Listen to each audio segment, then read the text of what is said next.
Donc au niveau des circuits, la marchandise arrive Dans le SAS, le chauffeur nous livre par le SAS, voilà. D'accord.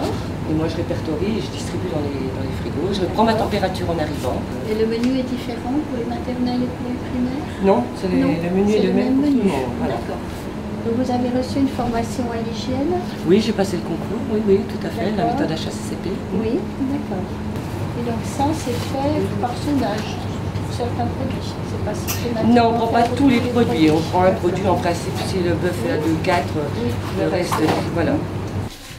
Vous utilisez pourquoi les torchons? Les torchons, c'est pour les toilettes du fond. Ils nous ont pas mis de dévidage, essuie-mains, dévidage. Les toilettes qui sont destinées à qui? Aux enfants, voilà. Ah oui, d'accord.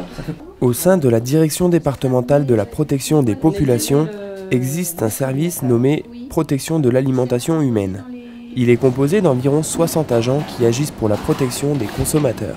Alors, le service de la protection de l'alimentation humaine est un service de 30 agents qui travaillent quotidiennement à protéger la santé des consommateurs au niveau sécurité sanitaire et au niveau loyauté des transactions. Nous commençons au niveau de l'abattoir. La moitié du service est composée d'agents qui travaillent à l'inspection de la chaîne alimentaire en abattoir, donc dans un des 3 abattoirs du département de la Côte d'Or. Et l'autre moitié du service travaille à protéger la santé du consommateur, donc dans tous les établissements où les denrées sont transformées, transportées, entreposées, distribuées. Alors dans ces établissements, nous assurons des inspections, des contrôles qui vont s'intéresser à plusieurs, on appelle la règle des 5M, c'est-à-dire qu'on va s'intéresser à la main-d'œuvre, c'est-à-dire à l'hygiène respectée par le personnel. On va s'intéresser au matériel, aux équipements. On va s'intéresser au milieu, à l'ambiance. Est-ce qu'il n'y a pas dans l'ambiance des risques de contamination? On va s'intéresser à la matière première, au niveau des produits.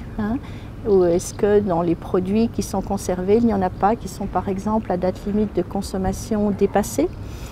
Et on va s'intéresser à la méthode, c'est-à-dire comment travaillent les professionnels au niveau du fonctionnement.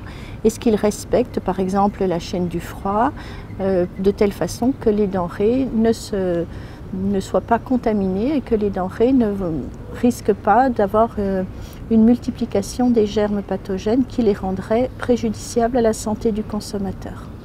Une règle des 5M à laquelle il ne faut pas déroger, sous peine de se voir infliger un procès verbal. Ou encore pire.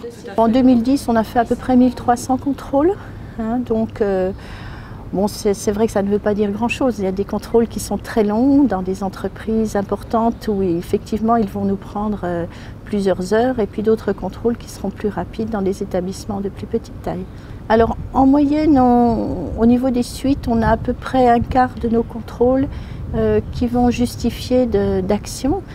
Alors ces actions, elles sont de différentes natures. On a soit des rappels de réglementation, quand effectivement la réglementation n'est pas connue et mal respectée.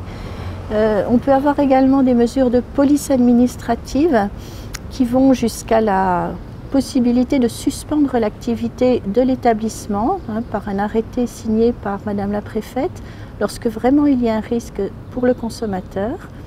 Et nous avons également des mesures, possibilités de mettre en place des mesures de police judiciaire, donc à titre répressif, donc rédaction de procès-verbaux qui sont ensuite transmis à l'autorité judiciaire. Vis-à-vis des professionnels, il y a nécessité de mettre en place un certain nombre de mesures pour garantir la sécurité des produits qu'ils mettent sur le marché. Et les services de la direction départementale de la protection des populations au niveau du service protection de l'alimentation humaine sont là pour vérifier ce que le professionnel a pu mettre en place pour prévenir tout risque de contamination et garantir la sécurité du consommateur qui est une priorité pour notre service. Une réaction? Un témoignage? Commentez ce reportage sur dijonsanté.fr.